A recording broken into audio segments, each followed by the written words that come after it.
It's almost laughable how quickly I learned to hate love. One moment I thought I had it figured out.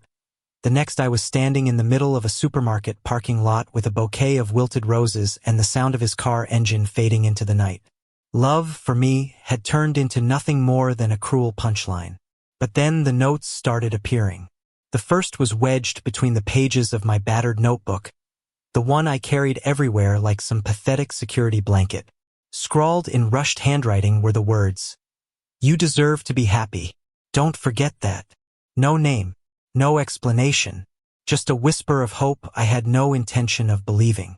I live in a small town in upstate New York, the kind of place where everybody knows each other's business before you've even had your morning coffee. My world was quiet, gray, predictable. I worked at a local diner, served pancakes to truckers and tired families, then went home to an empty apartment with peeling wallpaper. Love was not part of the menu anymore. That's when he showed up. Ethan Carter. He was the kind of guy people noticed without even trying. Tall, broad-shouldered, golden-haired like he'd been kissed by the sun. He had that all-American smile that could disarm even the harshest cynic. The first time he walked into the diner, every pair of eyes followed him, mine included. He ordered coffee, black, and sat at the corner booth like he belonged there. I didn't. Our eyes met for a second too long, and I hated the way my chest tightened, the way my pulse betrayed me. I had promised myself never again. Not after the heartbreak. Not after the nights I had to scrape myself off the floor just to keep breathing. But Ethan didn't look away. The second note came a few days later, tucked under my coffee mug at the diner. "Smiles look better on you than frowns." Again, no name. But by then, I was starting to suspect. I wanted to ignore him.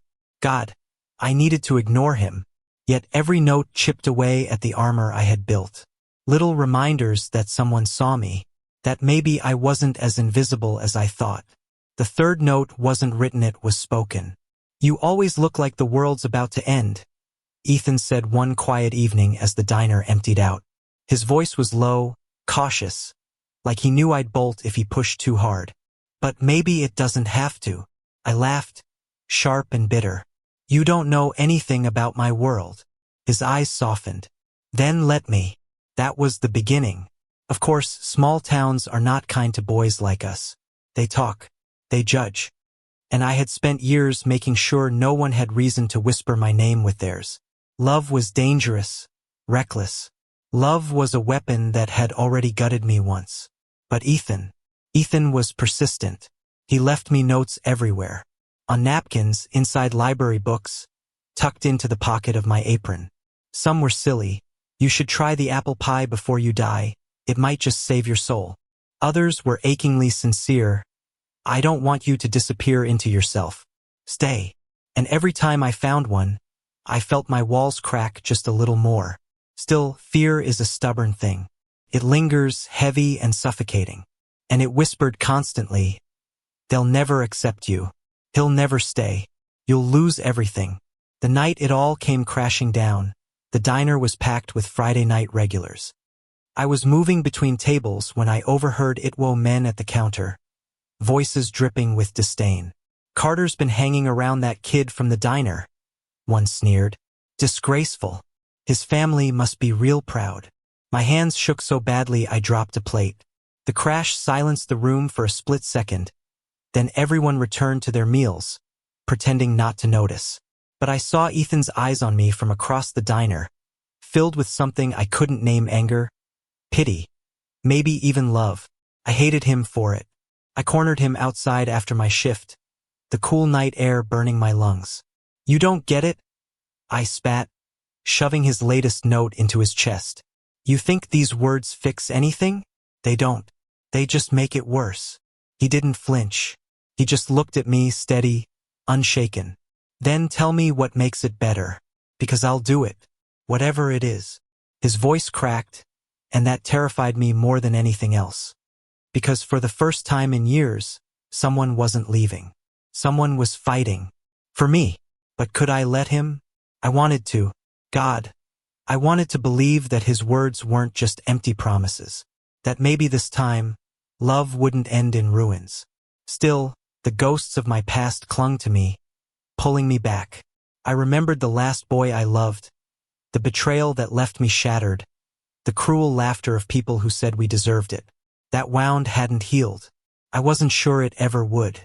Yet here was Ethan, standing in the dim glow of a street lamp, holding out his hand like he had all the time in the world. "Let me in," he whispered. And for the first time in a long time, I didn't immediately say no. Ethan didn't leave that night. Even after I shoved his hand away, even after I told him to stop wasting his time, he lingered. He stood there on the cracked pavement under the humming streetlight, quiet but unwavering. Something in me wanted to scream, to push him so far that he'd never come back, because then at least the pain would be predictable. But instead, he said softly, "I'll keep leaving notes, even if you never read them, because someone once told me hope is contagious.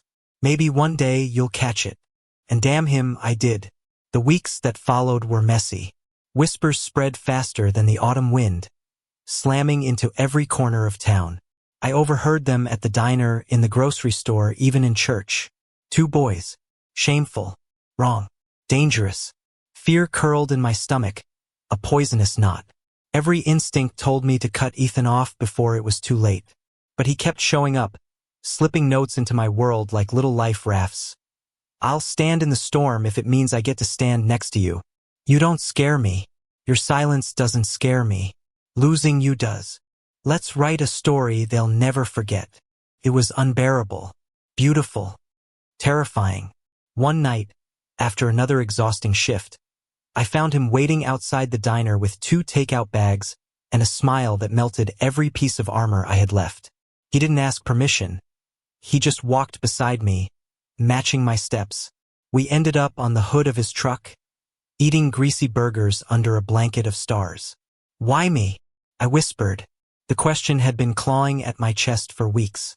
"Why not someone easier? Someone who isn't broken?" Ethan chewed thoughtfully, then looked at me as if the answer was obvious. "Because you're worth it. And because you're not brokenuri, just hurt. There's a difference." My throat burned. I didn't cry often, but I came close then. The climax came faster than either of us expected. It was a Saturday evening when a group of men cornered us outside the diner. Their faces were familiar, neighbors and co-workers who'd once smiled politely at me. Now their expressions were twisted with disgust. "Enough of this," one of them snarled. "You're making a mockery of this town." Ethan stepped in front of me instantly, shielding me with his body. "You don't get to decide how we live our lives." His voice was steel, but I could feel the tension in his stance, the way his fists clenched at his sides. The world seemed to hold its breath. My heart pounded so loud I thought I'd faint. And then, without warning, one of the men shoved Ethan hard enough that he stumbled. That was the breaking point. I snapped. For years I had swallowed every insult, every sneer, every hateful whisper. I had let fear dictate the boundaries of my existence. But seeing Ethan stumble, seeing his jaw tighten as he straightened, lit a fire in me I didn't know I had left. "Stop!" My voice cracked through the night. The men froze, shocked that I had spoken at all. "You think we're a disgrace? You think loving someone makes us less? That's on you, not us. I'm done hiding. I'm done pretending." My body trembled, but the words poured out like they had been waiting for this moment all along. "I love him, and I won't apologize for it." Silence followed, thick and suffocating.